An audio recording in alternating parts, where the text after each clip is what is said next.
Hello and welcome from Las Vegas from the VMware Explore for VCD Roundtable episode 36. We are live here, third day of the Explore, depending on whether you count Monday or Tuesday as the starting day. Keynote was on Tuesday. We wanted to give you a bit of an update on what we saw, what we experienced during the conference, how the feeling and everything else was. But before we do that, quick intro.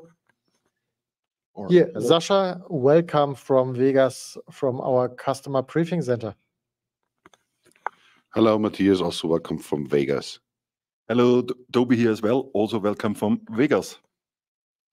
Good. So who wants to talk about the overall conference experience? I think I'm best for that. So my overall experience or feeling is like we have just a few attendees compared to last year's, and the feelings from my perspective are a bit mixed. So I talked a lot with people at the community event yesterday, and it's like it's half and half. If Hock shows up somewhere and gives a speech and shares his ideas and his vision with the folks, everyone is pretty supportive and likes the strategy and the vision. But on the other hand, so especially with the community event yesterday, we had a very few challenging questions towards Hock, and he had an answer for every single one of it. So I think that was really nice that Hock shared his vision and strategy with us in person. Yeah. So from what we hear, it sounds like audience is roughly somewhere between 5,000 to 6,000. I think no one actually gave any official number. Of somewhere in the early hours, it was still set around 7,000, but then more or less everybody I spoke to was more or less reflecting more somewhere between 5 to 6. More towards the lower end of those, and that is a reality. It was also from my experience when I have been on the solution exchange and stuff like that, considering that at least we had normally had half the Moscone Center or the complete expo area here used for that, considering what you see at AWS reInvent, that was a completely different scenario. What we could also dramatically, or not dramatically, see is and I mean, we have seen that the weeks before the conference already, that they were still trying to sell sponsorships for different scenarios. There was by far not that much signage or anything else. I mean, we did come in by car from Palo Alto, but people who came in at the airport said there was not one sign or anything. There are no taxi cabs or anything with signs on them. Even in the hotel, you really need to be at the conference to see the signage of the Explore conference. Oh no, I have one thing to add, because the hotel room view I have towards the opposite building, there is a huge like a video wall or something, and there was a big NetApp advertisement. So that really belonged to VMware Explore. Was that belonging to Explore, or was that Yes, belonging to the Cisco conference? Come on, I don't know. I think Explore, because they mentioned Explore. So yeah, that sounds like Explore, but there was a Cisco sales kickoff going on in parallel. Plus, I think Mercedes-Benz, and all three of them here in the hotel. But I haven't seen any of the guys of the other two events. It's just a big hotel. Have you looked out for them? No. Okay. So, yeah. So it's a different experience. It's also a different experience to have only a 1 hour keynote, because I think I remember in the past keynotes were 1.5 to 2 hours. It was not 1 hour. That was different. I think it kind of reflected the storyline. I found it also good that, I mean, Hock clearly tries to actually find his way back with the communities and trying to elaborate that those who are with the whole story, that he doesn't really differentiate between customers, partners, and stuff like that. So he tries to really bridge the gap from that perspective. I have a very interesting example, because you mentioned the bridging the gap. So in the community event yesterday, we had one guy asking Hock, we're currently running VVF in our infrastructure. And is there a SKU to upgrade those licenses to VCF? Because currently I think there is none. And Hawk said, that is not a problem. Just send me an email and I will convert the licenses. He didn't say for free, but so at least it seems that Broadcom is aware that some companies have opted in for VVF and want to go the VCF route because of the latest and greatest announcement, what we talk about later.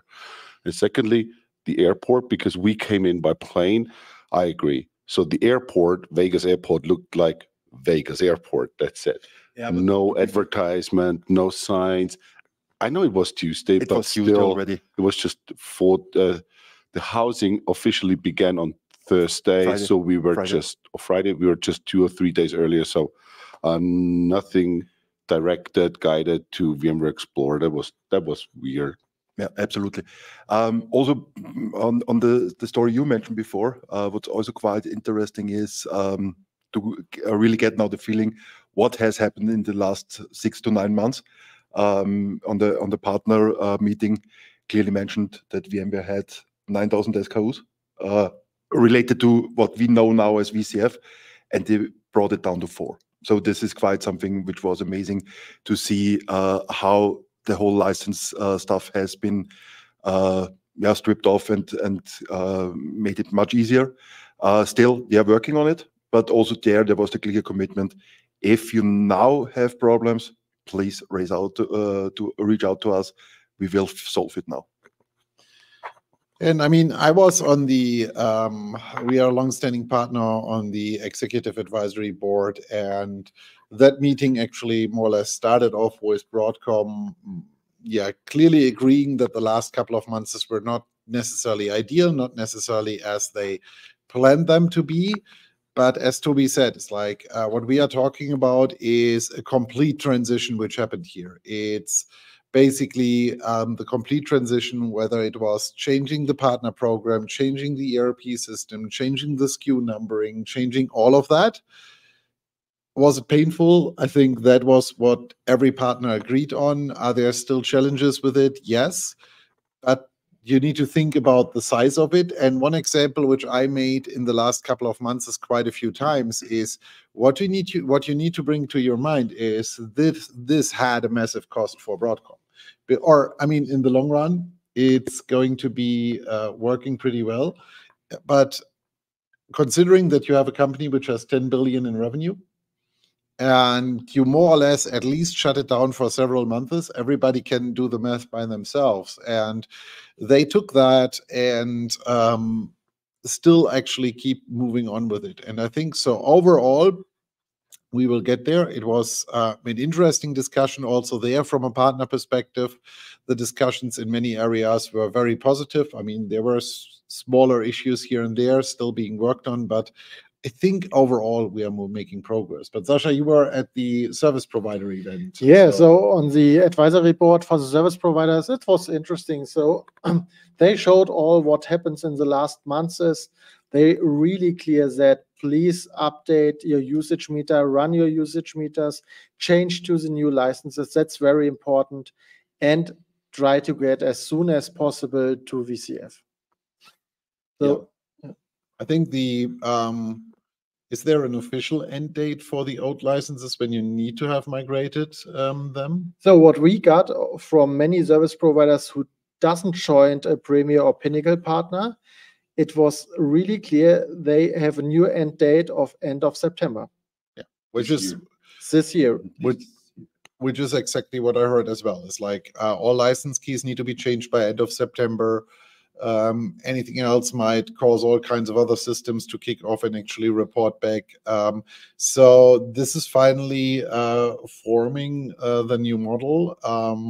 But I think overall, we are now finally making the progress. I mean, we see all the license keys for our providers by now. We have the ability to finally report all the details for the end customers. There's still a lot of work to be done. but we have everything in place, and we are ready to replace everything and get everything up and running. But also, I was actually surprised when I saw the numbers of service providers, because the plan was always like 500, 600. It was repeated today, but it seems like currently we are more towards 340, 350 in total. So 90 Pinnacle, 250 Premier providers. And considering that at least officially the signage phase is done, it's going to be interesting. Especially considering that there were 400 partners on the white label hosting list. That's a very interesting topic. So the numbers we don't have are CSPs who are doing white label as a secondary right now. So maybe that is something we saw in a few discussions, that even some larger CSPs were thinking of just using white label instead of doing a contract with Broadcom. But they are still on the list. So that is where I think it's going to be interesting what's really going to happen. So we expect at least a lot of motion coming up in the white label program and in the white label systems in the next couple of weeks still. But yeah, maybe let's get out of the contract corner. People told us often enough on our podcast we should not actually keep that one too much. We saw the huge announcements for VCF 9, which was not really a big surprise. There were enough rumors in the last couple of weeks already about VCF 9 coming. There is no official GA date, but we were more than once told that this is not going to be a multi-year project to get there. It's potentially not even a year's project until we see that. So it's going to be much quicker. And from all we hear from the different BUs, it's going to be what we pre-estimated last year already, where we said it's like the priorities for everything are going to be integration, and simplicity. And from all what we have seen so far for VCF 9, that seems to be exactly the case. And what you could also see, and some people already said, is like there was just actually a mentioning of VCF 9 moving forward. But maybe who wants to start with the technical storylines? So I'm not starting with the technical storyline. So what I'm really impressed with is the speed Broadcom took to actually build VCF 9 and moving forward. So the speed is highly aggressive, and I'm really impressed by that. I think another one is what they're really working hard on is stability, and also the ease of use, and that the installation is really working, and that all the integrations are really working. But that's something Hock said right from the beginning. We're now focusing on stability and ease of use instead of new features. And everything running under the top level title, private cloud. It's the future. So this is also something which maybe we should mention, that clearly the announcement has also been private cloud first. So he's clearly focusing, or VMware now clearly focusing on VCF. And I would like to rephrase your sentence, Matthias, because you mentioned integration into different products. I would more or less say what we have seen, that not the product will integrate to each other, the product will be combined to one solution. Maybe streamlining. Streamlining is the phrase, yeah. But yeah, VCF 9 was the only announcement. So we don't know if what the hypervisor name will be. Okay, we can guess something, but we don't do that. So only VCF 9 has been announced with, major topics has been memory management will be dramatically increased, that there will be memory optimization directly in the hypervisor. Then the whole private AI story, which is the next interesting game changer, still together with NVIDIA. And what we have seen so far, only with NVIDIA, kind of. Let's see. Let's see. Yeah, what else have you seen? One interesting feature is one interesting point for the service providers, but it seems to be not 100% clear if that's already going to be with the 9 point initial release. is that what we were used to see as VCDR, so the commercial version, which usually ran, which was the Datrium acquisition, which was there for customers to build disaster recovery towards the Datrium cloud, or then VMware Cloud, and then in the end for recovery in VMC on AWS, is coming into VCF 9 as a side-to-side mechanism. So you can use that internally, which also most likely is going to be the baseline for the replacement of the VCDA disaster recovery feature. So this is more a guessing for us at the moment, but we are getting there seamlessly. And again, it's showing very, very clearly that Broadcom is trying everything to make a very, very fast progress to solve these things. Also, because Toby started with those additional features within VCF 9, another one is the DPUs. There were rumors that DPUs might be deprecated, yes or no, but that was only a rumor, that's it. And with the latest announcement of VCF 9, Broadcom made really clear DPU seems to be a core functionality within the virtualization layer. And I think that's a great way going forward, because with the whole strategy in terms of security, with the new vDefend, let's call it vDefend package, or the vDefend area, with all the IDS, IPS functionality, we need to offload those functionality to hardware, because otherwise you're not getting a proper consolidation ratio on the virtualization layer. So I think that's a great way going forward. One thing which I think is important, considering the quickly coming back to the memory management, this is going to be highly valuable for service providers. I mean, in the past, service providers were tuning for memory to actually get the VRAM licensing correct. Now that we are on core licensing, they try to get as much running on one core, where they said it's like, yeah, but RAM is expensive. As far as I understood out of the announcement, that can actually solve that. Do you want to cover that a bit? Just one question in between. Is 1 terabyte of NVMe cheaper than 1 terabyte of memory? I would say yes. Okay, no, just checking. I don't know. I would say clearly yes. Yeah, Sasha. Yeah, it's 3, 2, 1. It's not the same difference like for like 5 or 6 years ago, but it's still a difference. Yeah.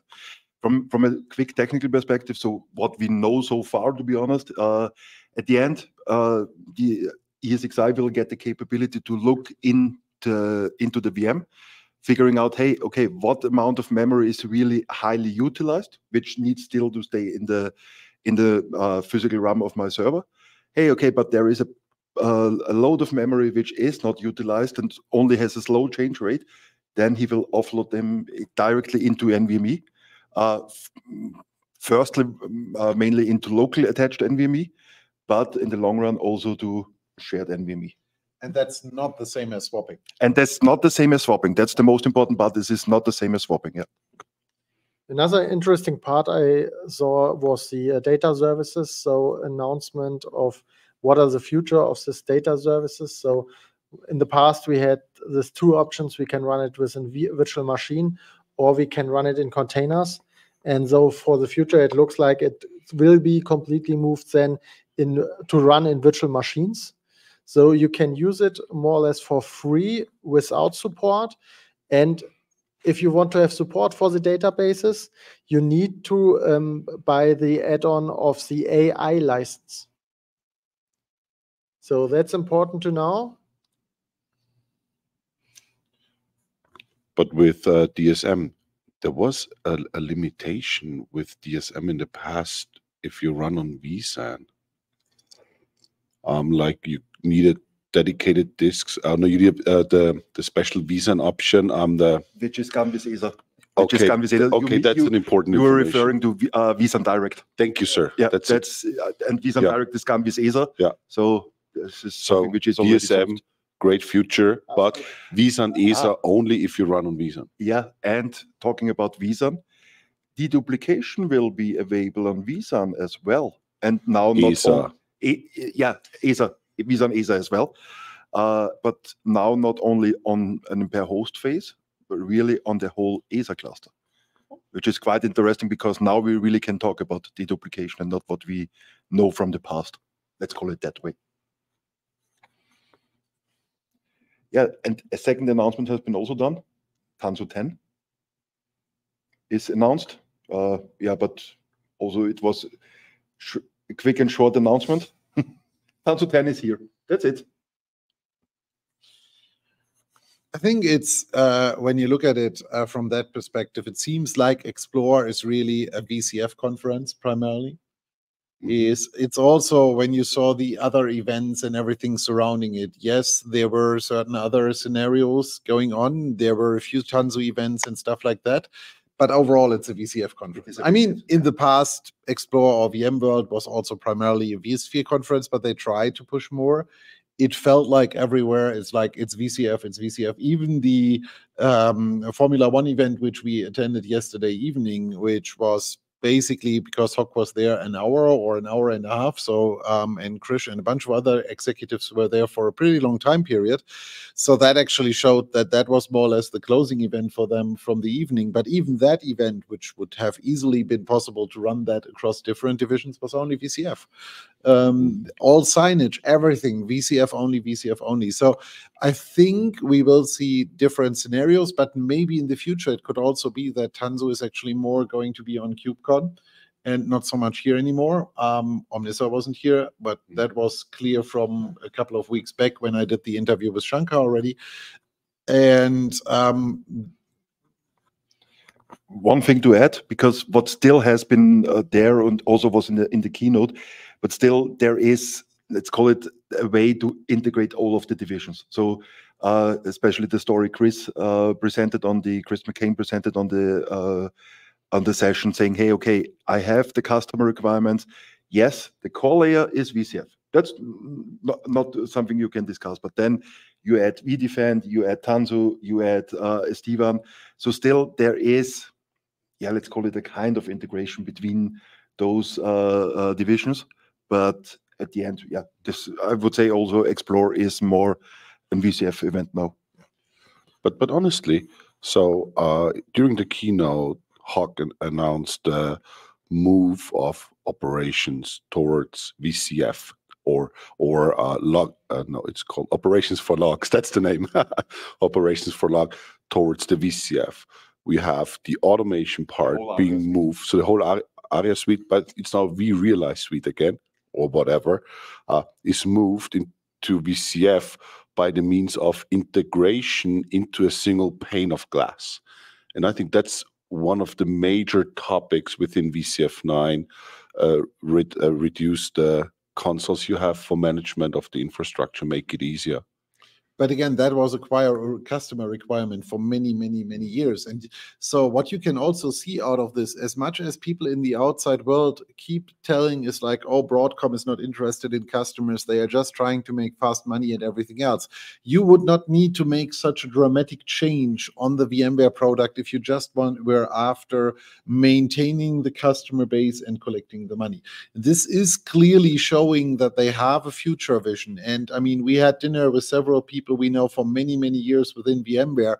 And besides all the other talks, it's like some of the feedback was, it's like, because we finally have a certain set of far more direct leadership, things get done. Decisions are being taken. Products are going to be integrated. UIs are going to be harmonized so that customers have an easier way in the UIs. Does this mean we will have a dramatic step where customers have to relearn UIs? Most likely, because if you are actually bridging all of them, some will actually fall apart. But was a short interruption. Yeah. Yes. So I was quickly talking about the elephant in the room, which is the cloud director discussion. We did not really hear any news, except that what we all knew already from past sessions where people said it's like ARIA automation, or now vRealize automation, or however it's going to be called, is going to be integrated with Cloud Director, but there was really no news around that one. Yeah. So that's the news. There is no news. Yeah, and we can say some words about the tenancy in VCF 9. So they announced that there will be a tenancy, but they clearly said in the first versions That's more on developer side and not really to split it to your customers. But say single workload, single tenant. The thing is, what they're clearly mentioning within the documents of the release is they're talking about soft and hard tenancy. I don't know, so soft tenancy will be there dedicated in the beginning, and hard tenancy might show up a bit later, and then we need to compare the features of those. Yeah, and since I would say let's postpone this a little bit to really see what we get, because also one announcement was NSX will be only available in as a form of VPC in the future. Yeah, but let's see what this really shows up and how this really shows up. Good. So anything else we saw here which we wanted to? ALB is finally called AVI again. So that's important. That's really important because we have it now really integrated in all of the consoles as NSX ALB, and now the name is AVI again. Yeah, but that's still in the new licenses. So that is named AVI, not longer ALB. But in the end, we learned they can change UIs more faster. So that's going to be sorted. But these are the old products. Yes. But maybe the old name made more sense for people, and maybe Hawk got the feeling that that is much more well recognized, which is also the other part of the story. The more you talk to people, is he seems to be very, very involved in many decisions in the end. He really wants to understand what's behind a lot of things. He talks a lot to customers. As I said, it's like at the F1 event yesterday evening, there were roughly, I would say, somewhere between 200, maybe 300 people. Yes. So a relatively small group, and the complete executive team spent an hour and a half, something like that there. And they really tried to talk with many customers, partners, and other people over there to get their feedback. Nearly every talk which I saw or heard, Hawk was questioning, is like, how did you like the keynote? How did you like the story? What are we missing? So they are really trying to get the feedback from people on how to make it better, and it's well received. And so there was also no real big bad feeling. But I mean, in the end, no one is actually going to invest the money to fly to Vegas, spend the nights here in the hotel, spend the conference pass, just to come here and say, it's like, oh yeah, I hate it. The other part of the story, which I heard from several corners, is some people said, it's like, yeah, we are going to show them, we are not going to come. That will set a sign. It's like, trust me, from what I have seen so far, I think that's also a clear sign for them, where they say, it's like, yeah, you might not be part of the story or family then anymore. Mm-hmm. It's really, they try to do everything to be in relation, in talks to customers and everything else. I'm going to be interested to see how this is going to be in a few weeks' time, or a bit more than a few weeks' time, in Barcelona. That's going to be a completely different experience, also from a customer and service provider base. US typically, whether it's customers or service providers, everything is a bit bigger. Europe is much smaller, so there is far more resistance to the VCF and other products from that perspective. The feedback might be different, but they are willing to listen to it for people who still are interested to join the story. This is what we also heard several times, or what I at least heard several times in the last couple of days, is if you are interested to stay in the VMware by Broadcom ecosystem, whether it's as a customer, partner, or something else, they are going to try to make everything work. But if you decided already for yourself that this is not the future for you, that's fine as well. There are no hard feelings for people. And I think that's also a different scenario. Is I think Broadcom makes very clear that they are not necessarily trying to please everybody. Yes, absolutely. Okay, I think that was more or less it here from Las Vegas. We are going to wrap up here. We have one more conference day to go. However, the last day, like in Barcelona and everywhere else, is typically not that busy anymore. And it ends at 11. 12. But the hub and so will close at 11. 11 at the 12. everything will be shut down. Yeah. Which also is the indication it is VCF. That's it. And so, yeah, it's going to be interesting to see what we will hear in the next coming weeks after the conferences. Everybody is busy, but you could also see from many people, I would at least say on the VMware by Broadcom, especially on the executive team, you could see a bit of a relief that at least in many areas, the hardest part is done.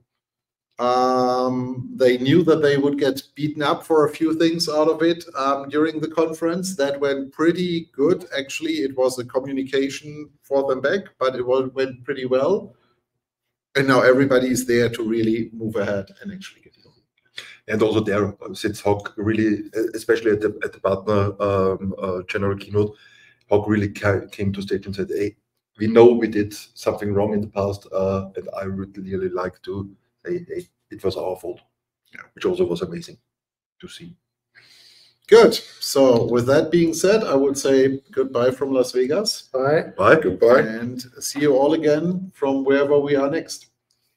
And I think there will be a live stream from Barcelona, but there will be one or two in between. I think so, yeah. There will be some in between. Barcelona is still in November. Oh, they're 2 months old.